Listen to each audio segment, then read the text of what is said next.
تسلیم ایک فاطمہ بات میں دیکھیں عرض کروں میں جی بات، آج کل ہمارے یہاں پہ بزرگان دین سے استغاثے بہت ہوتے ہیں، جی ٹھیک ہے نا، فلانا بزرگوں کے نام لے لے کے ان کو پکارتے ہیں، تو فقہی اعتبار سے یہ جائز ہے، اس میں حرج نہیں ہے۔ لیکن کبار اولیاء کرام کو آپ لے لیجئے، خود امام علیہ سنت مجدد دین و ملت الشاہ امام احمد رضا خان علیہ رحمۃ الرحمن، ان کے جتنے بھی استغاثے ہیں وہ سرکار دو عالم صلی اللہ علیہ وسلم کی بارگاہ تک ہیں، اور پھر ان سے اوپر کے بزرگ لے لیجئے، ان سب کے استغاثے خود حضور غوث پاک رحمۃ اللہ علیہ، خود امام الشاذلی، خود حضرت امام احمد کبیر رفاعی، حضرت داتا گنج بخش رحمۃ اللہ تعالیٰ، اور جتنے بھی بزرگ ہیں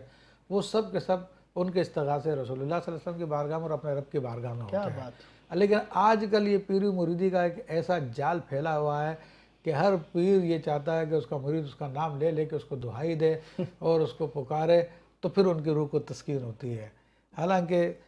پیر کا کام ہوتا ہے کہ اس کو رب کی بارگاہ سے قریب کر دے، لیکن فی زمانہ پیر ہی سب سے بڑی رکاوٹ بن گیا ہے اس معاملے میں۔ ہمارے تو شاید یہ بات میں آن ایئر کروں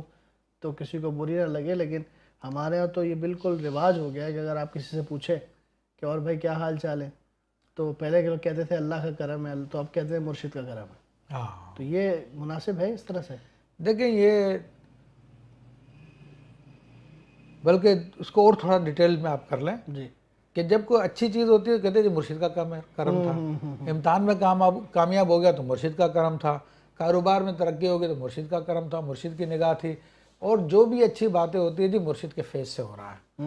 اور کوئی تکلیف دہ بات ہوگی تو اللہ کی مرضی تھی، کو مر گیا کوئی مر گیا تو یہ اللہ کی مرضی تھی، ٹانگ ٹوٹ گئی تو اللہ کی مرضی تھی، کاروبار میں نقصان ہو گیا تو اللہ کی مرضی تھی۔ یعنی جتنے نقصان دہ اور ناپسندیدہ باتیں ہوتی ہیں معاذ اللہ وہ اللہ تعالیٰ کی طرف منسوب کی جاتی ہے، اور جتنی اچھی باتیں ہوتی ہیں وہ مرشد کی طرف منسوب کی جاتی ہے۔ یہ توحید کے بالکل خلاف باتیں ہیں، اور اللہ تعالیٰ کو یہ باتیں پسند نہیں ہیں، بلکہ علماء نے فرمایا کہ اللہ تعالیٰ کی طرف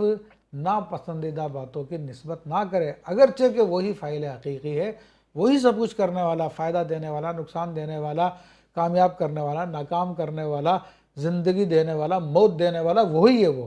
لیکن اس کے باوجود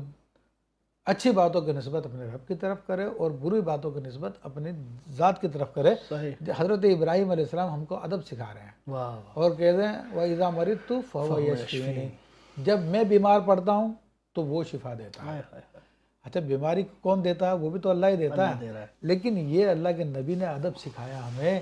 کہ بیماری کی نسبت اپنی طرف کر لو کہ میں بیمار ہوتا ہوں،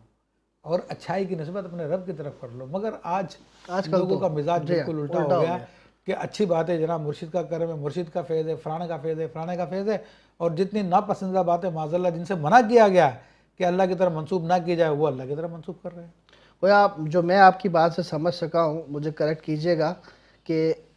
یار مرشد مدد کہنا جائز ہے فقہی اعتبار سے، جی ہاں، لیکن افضل ہے کہ یا اللہ مدد کہا جائے، بے شک تو افضل کام کیوں نہ کریں؟ بے تو شک۔ بہت ہی خوبصورت بات ہے یقیناً، اور پھر جو خالق کائنات جو مرشد کو دے رہا ہے اس سے اگر ہم ڈائریکٹ مانگیں گے تو کیا خوبصورت بات ہوگی۔